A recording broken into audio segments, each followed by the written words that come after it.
The sheer speed and almost unthinkable scale of the change have driven this, but the underlying imperative is still the same.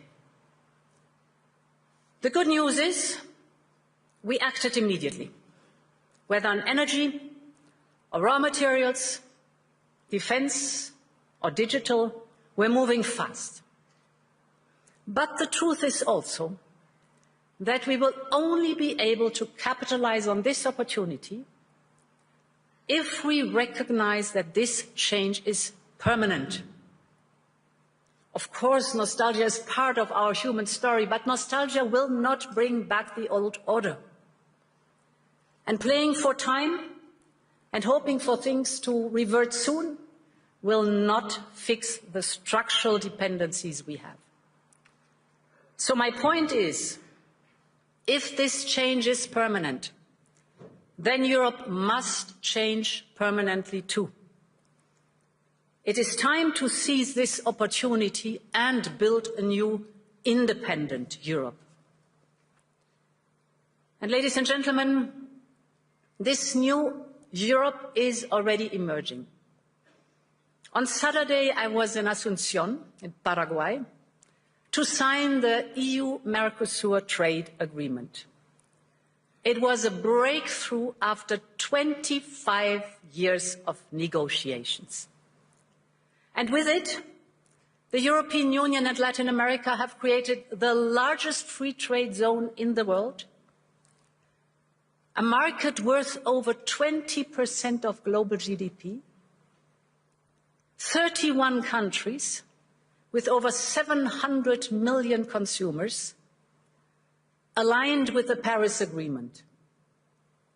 So this agreement sends a powerful message to the world that we are choosing fair trade over tariffs, partnership over isolation, sustainability over exploitation, and that we are serious about de-risking our economies and diversifying our supply chains. And that will not stop in Latin America. Last year, we reached new agreements with Mexico, Indonesia and Switzerland, our host country. We're working on a new free trade agreement with Australia. We are also advancing with the Philippines, Thailand, Malaysia, the United Arab Emirates, and more. And right after Davos, the next weekend, I will travel to India.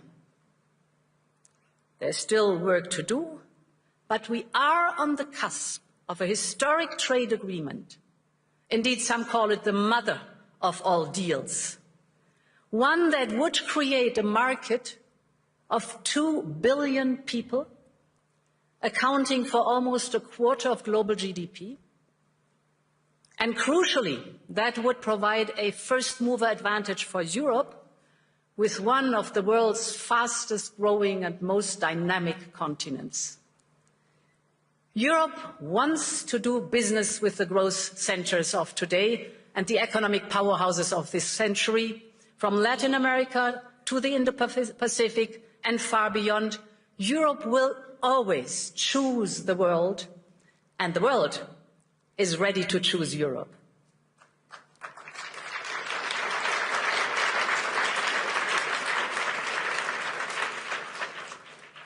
And ladies and gentlemen, this reality also reflects the fact that Europe has all the assets it needs to attract investment.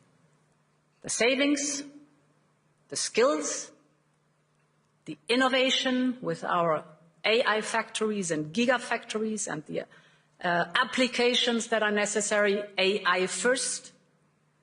What we need now is to mobilize collectively these assets to their full potential and to focus on the essential.